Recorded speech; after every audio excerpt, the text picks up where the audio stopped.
Morning.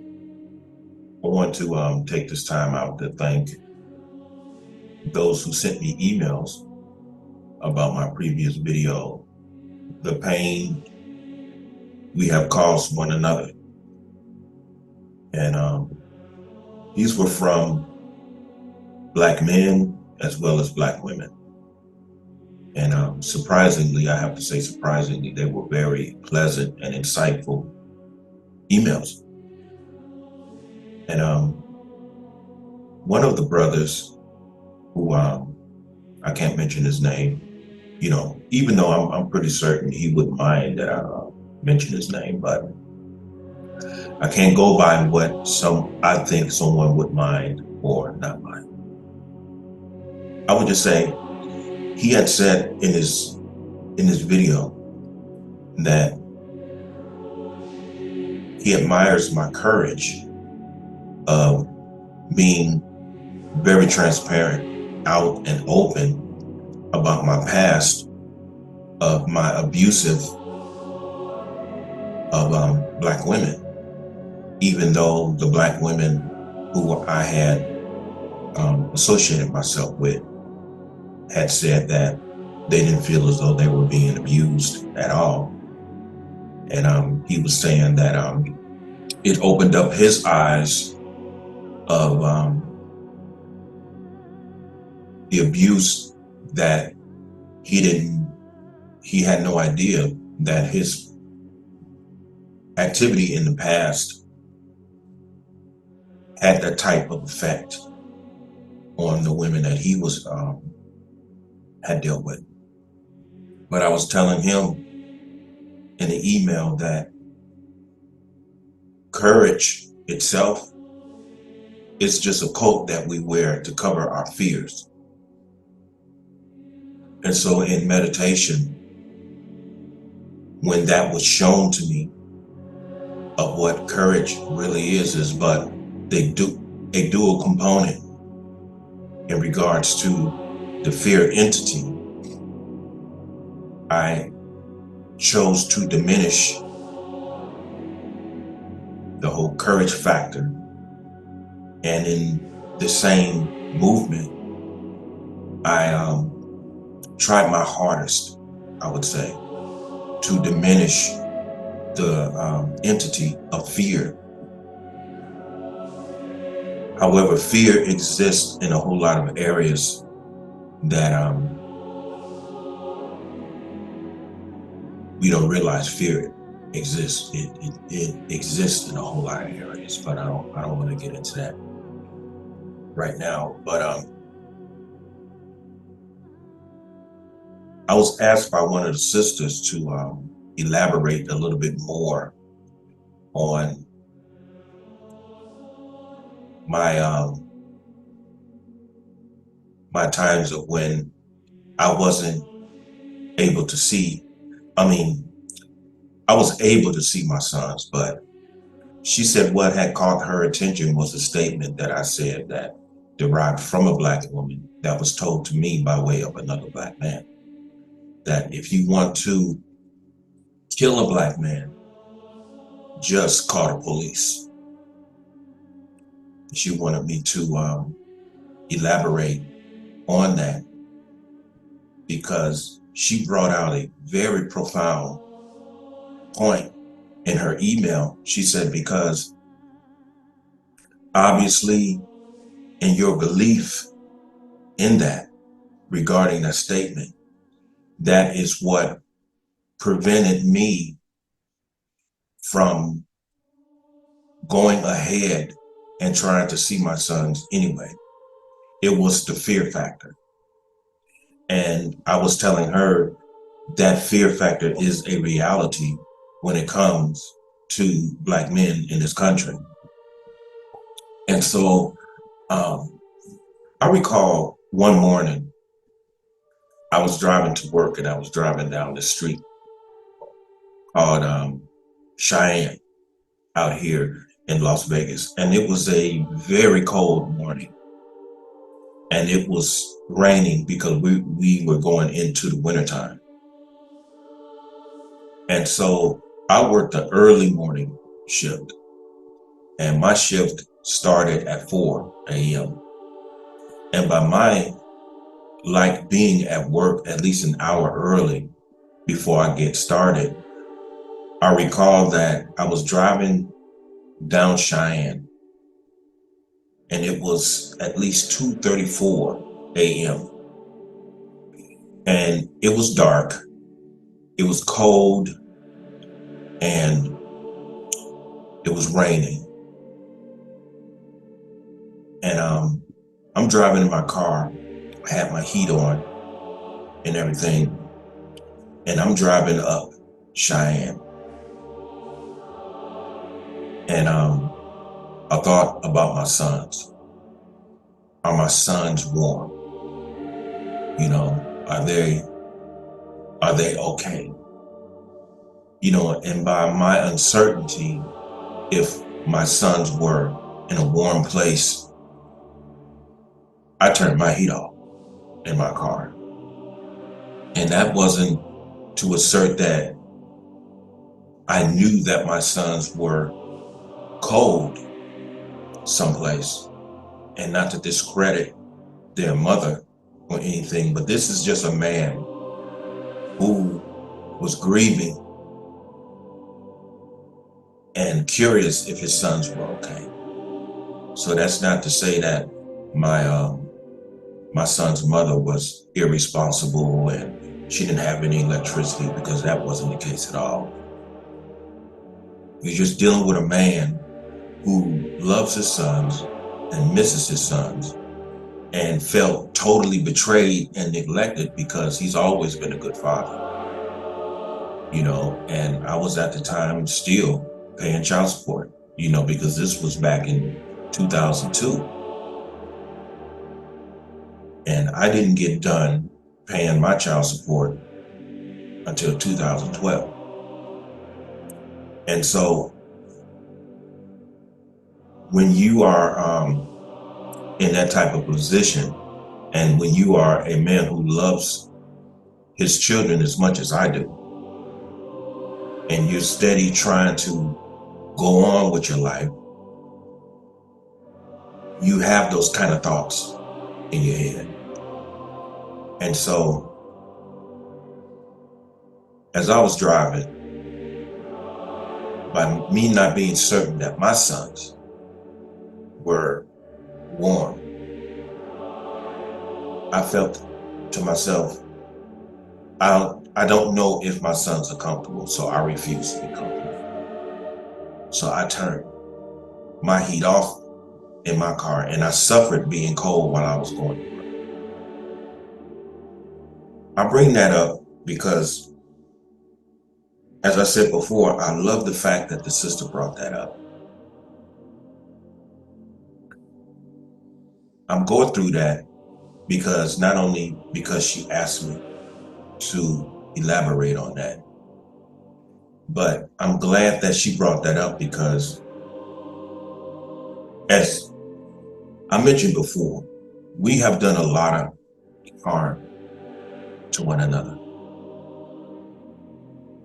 And in our community, we've hurt one another tremendously, especially through the usage of our children in regards to how Black women hurt Black men by interfering and sabotaging the relationship that we have with our children, whether it be sons or daughters. Now, the same as I was when I was caught up in my pains, when I was sleeping with all of those women, Black women who are caught up in their pain and in their disappointments, because of that, they use what we love the most in this world against us. And it's always going to be the Black man's children. Always going to be that. So that makes you wonder, does this Black woman do that deliberately on her and on her own regarding her mindset? and I'm asserting her in her right mind. From my experience, I've never seen any black woman hold any black man children from them within their right mind. Excuse me. With that being said, black women react like that because of their pain. And the only way that they know that they can get back at black men is through their children. So it's a reaction from how we've hurt one another. That's my point. But all at the same time, I made some videos a while back that says, titled, "There can be no forgiveness without resolve." Which means the only way that people can get past the hurt that they've done one another, you have to resolve your differences. And the only way that you can resolve your differences is if you both humble yourselves and be willing to communicate how the breakup affected one another. Now, there's only two results that's going to come out of that. You're either going to resolve your differences and put the family back together, or you're going to resolve your differences and the effects are going to be, we will remain being not together, but we have to cultivate an intelligent relationship between the two of us so that it won't affect these babies. So that when they grow up, we both won't be guilty of creating monsters because of our dysfunctional relationship between one another. I'm so happy this sister brought that up, because what happened when we broke up, it was a terrible breakup. It was really terrible. And despite what happened with her sleeping around with other people, I still thought of my sons, because due to the fact that I came up in Chicago inside of a family that had off and on dysfunctions, I wanted to, in time, have my own family. Because due to the fact that I recognized the dysfunctions in my family while coming up in Chicago, I always said that I would do it differently. And as you go on in life, and when your thinking process is like that, that does not imply that you are slandering other people. It's an ever-going journey of learning, maturing, morally comparing, getting yourself ready to do it better and more effectively. So this life journey is in fact a journey of growth and development, so that one will be able to understand who and what they are inwardly. So each day that we live, and each moment that we live, is always an observation of self. And that observation of self is to determine how the environment has affected us. And our objective of what we would like to manifest through our actions in terms of having the, I would say, proper family unit in regards to what we've learned in our past in terms of what is effective and what is not effective. You know, Brother Bruce Lee had said, absorb that which is useful and discard what is useless and come into what is good for oneself.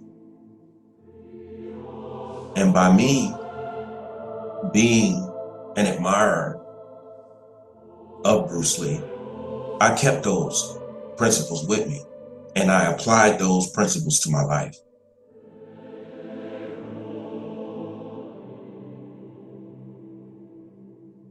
I still say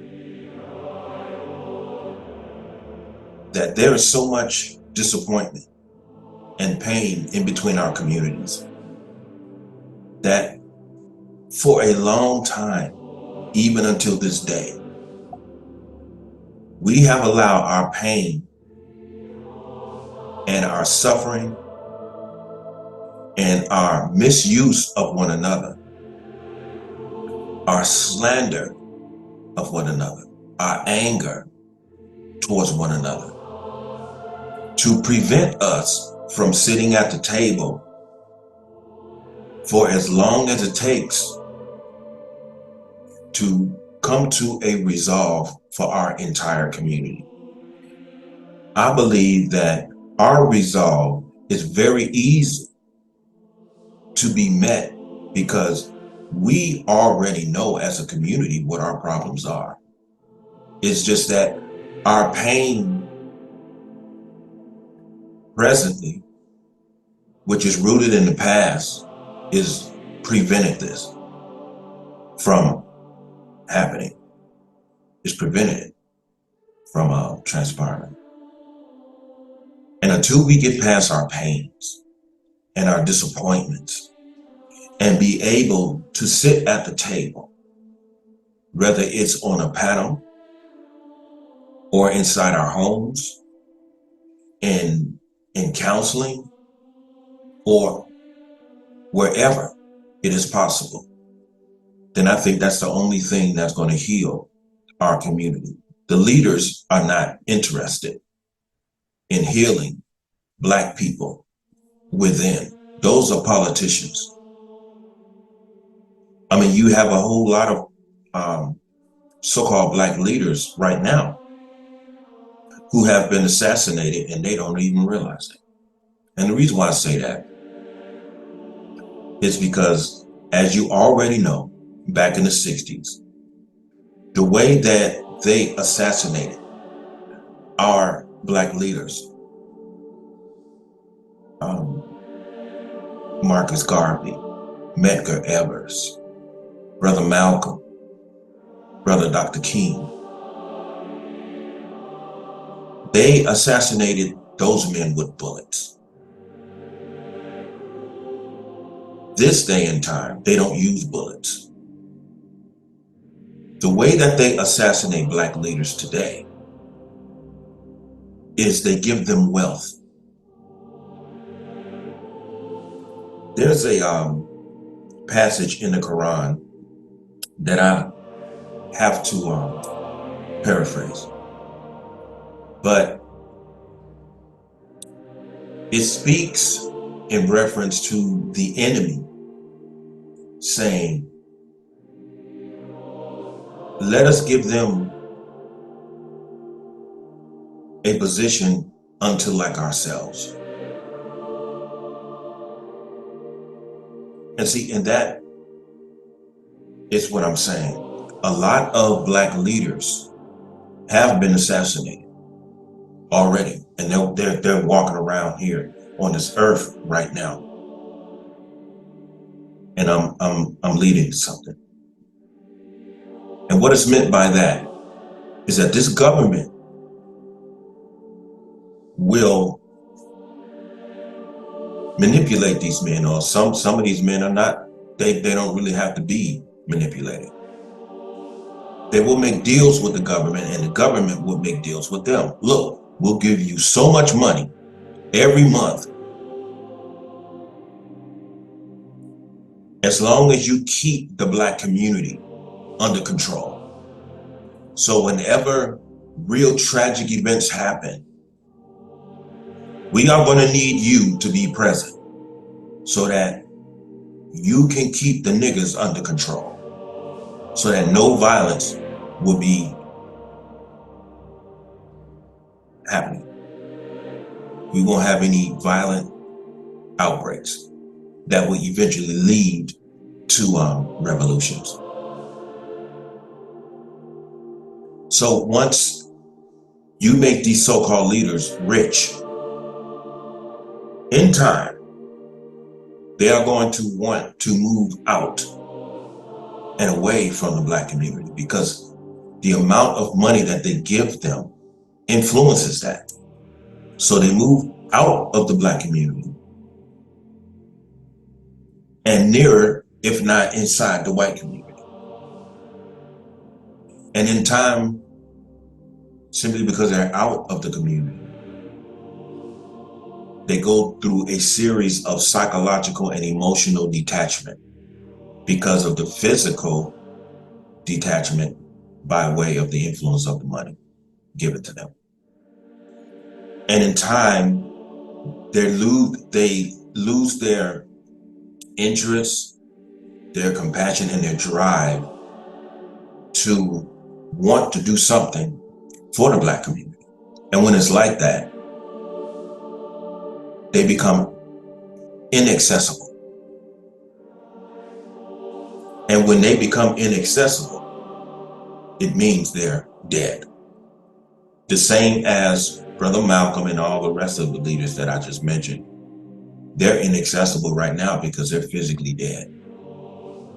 But these leaders, so-called leaders walking around right now, the reason why they are inaccessible is because the government has been paying them money for all of these years by giving them a lifestyle nearer to them. Back in the day, when Brother Malcolm was out there, you would see Brother Malcolm on television the night before in a debate. Okay? You would see how Brother Malcolm was winning the debate. You know, his brilliant mind was giving everybody insight, including the white people, was giving them insight. You wake up the next morning, you look across the street, Brother Malcolm's out there cutting his grass. You was able to walk up to Brother Malcolm and shake his hand. Hey, Brother Malcolm, I really enjoyed the interview that you were on last night. Thank you. I really enjoyed it. You would have a little conversation with Brother Malcolm while you're on your way to work. You was able to shake Brother Malcolm's hand because Brother Malcolm was accessible.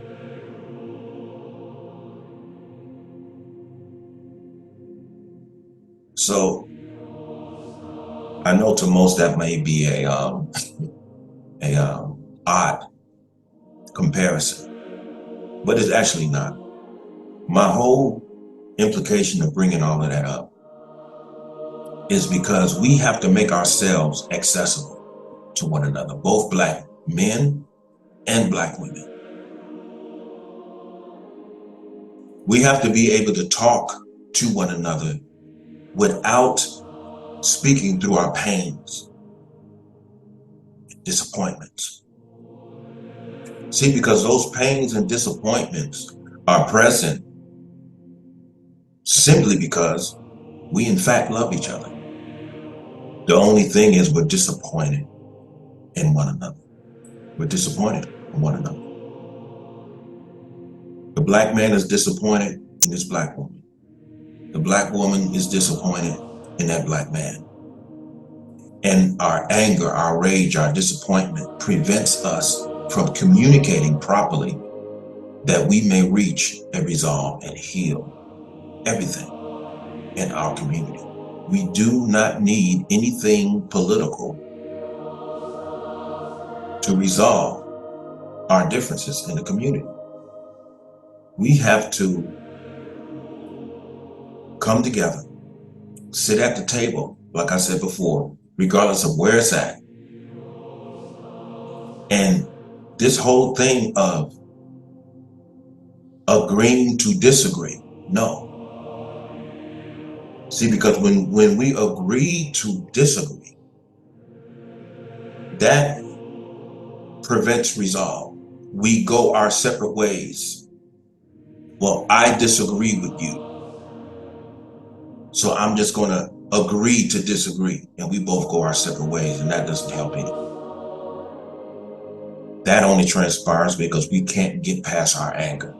We can't get past our emotions, and so we say, forget it. Let's just agree to disagree. What we have to do is agree to agree. We have to say to one another, no matter how long it takes, no matter how long we have to communicate with each other, we are going to come to an agreement that there may be some resolve so that healing can take place. So we have to agree to agree, no matter how long it takes. No matter how long it takes, we have to agree to agree.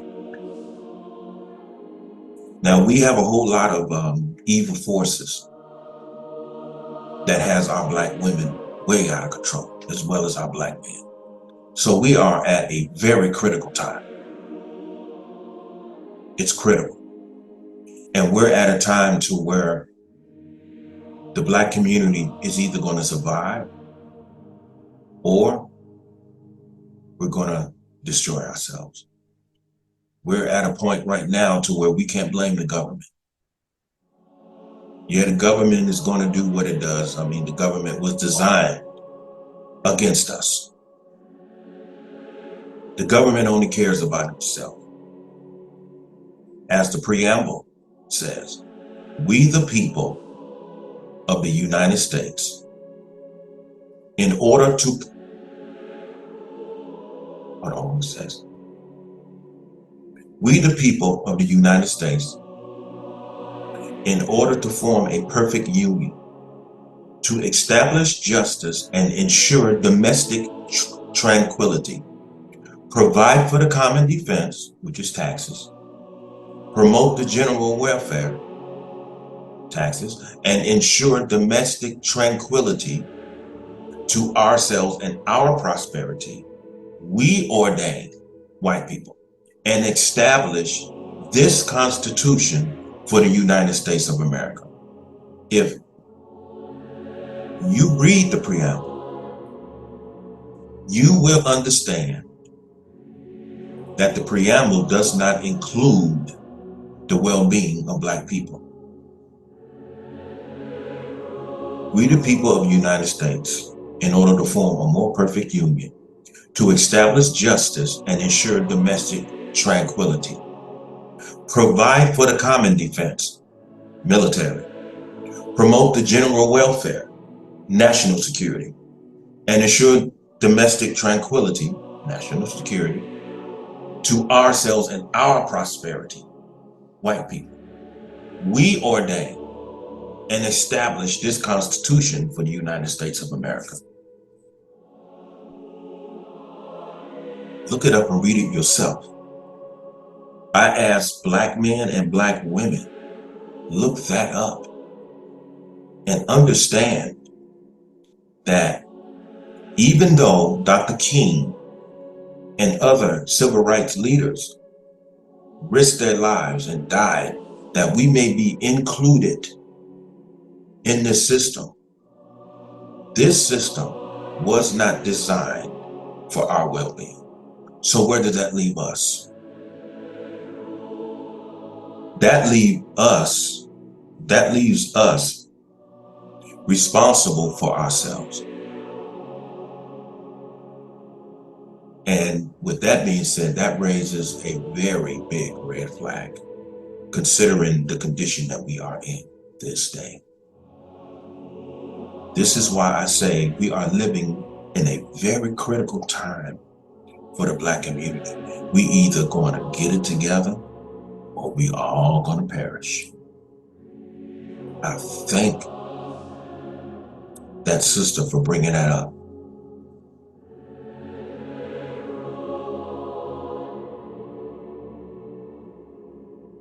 It's either going to be us or not.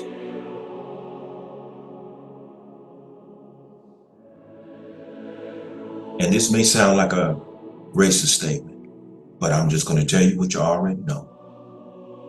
The Black community doesn't care about our welfare.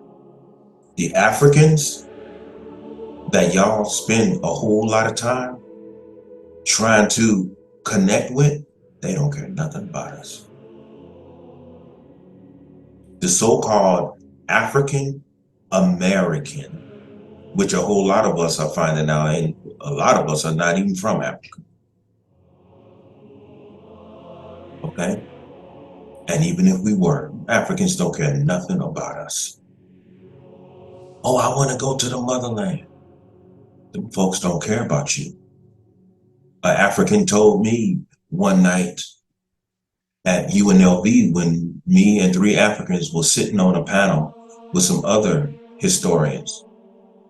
I believe this was in 2003 at UNLV right out here in Las Vegas.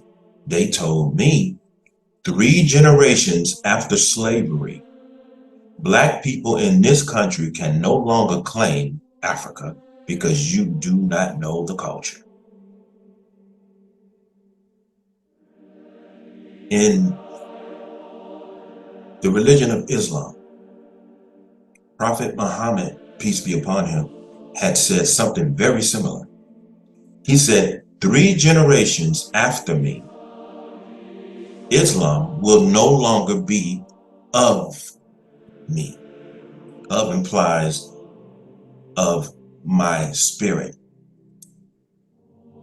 So the Africans who have a Islamic background, whether they realize it or not, they say the same thing. So the Africans look at us as Westerners. The woman, I forget what her name is, but she played Serafina. She called us foreigners. Let me tell you something about our community that you guys are just going to have to just accept it, okay? We are a unique people over here in America. We are a unique people. Whether you know your African roots or not, when you're rejected by the motherland, you have to come into understanding of who you are due to the fact that this is where you were born. And regardless if you agree or not, where you were born, that's your motherland. It just so happens that a whole lot of us were born right over here in Babylon. And this is one of the reasons why we go through what we go through over here. The house is burning. Just like those pictures of Babylon that you may see on YouTube, or if you Google, Babylon is burning, it's on fire. I mean, this is what King was said. I mean, this is what King said. I fear that I'm integrating my people into a burning house. And what I didn't understand is that here is a man who had a PhD in theology and who was a Christian preacher. However, he still felt the need to integrate his people into a system that he knew was Babylonian. That has always puzzled me. But in the end, he made that statement.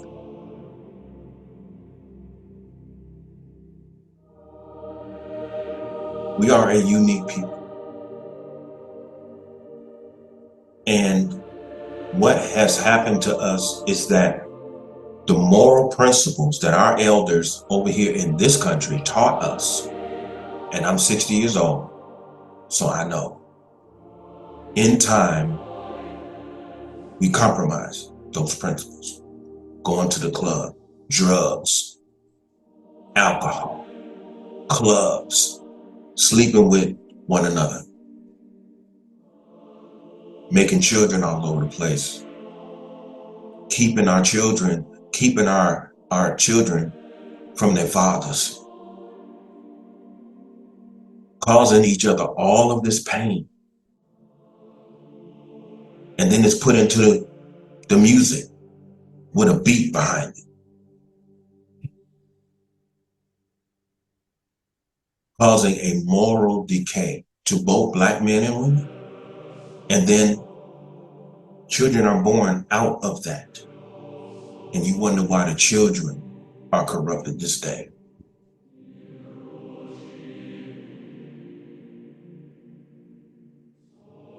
I'm asking, and I don't consider myself a leader. I don't consider myself anyone. But I do know one thing. I do know that it's going to take facing ourselves, admitting our flaws on both sides.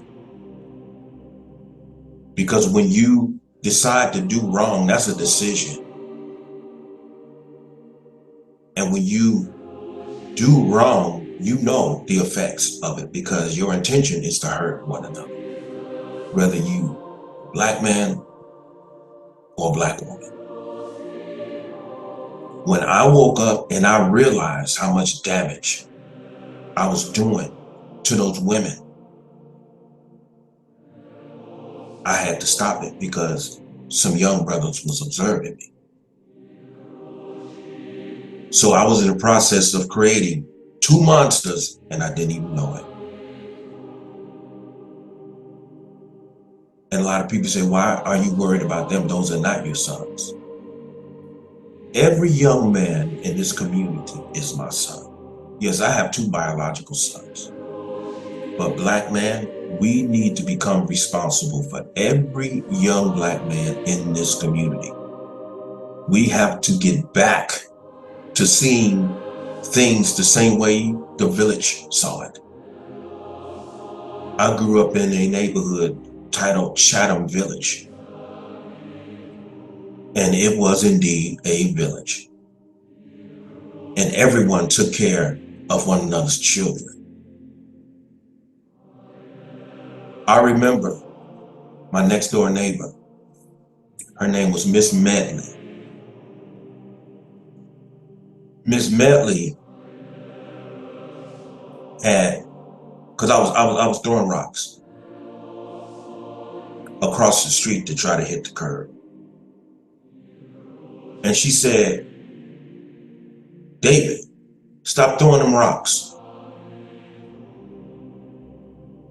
I told Miss Medley, shut up, you don't tell me what to do. Miss Medley went in the house and she called my great-grandmother. And she repeated to my great-grandmother what I said. Immediately, Graham, who was my great-grandmother, she said, get in here. So when I went in there, after she whooped my ass deservingly, she told me, I taught you better. You know Miss Medley, you love Miss Medley. So you treat Miss Medley and you talk to Miss Medley like you love her. She said, Don't lose yourself. The very next day, Graham comes to my room. She wakes me up. She said, "Get up. You're going to be spending the day with Miss Medley." And I'm like, "I'm going to be spending the day with Miss Medley?" She said, "Yeah, you're going to be spending the whole day with her." And so when I went to Miss Medley, I was really embarrassed. Good. Embarrassment is a good thing, because embarrassment contains shame in it. And shame is a let me tell you something. Shame is a beautiful thing, because it has an instant um, resolve in it, and it humbles you all at the same time.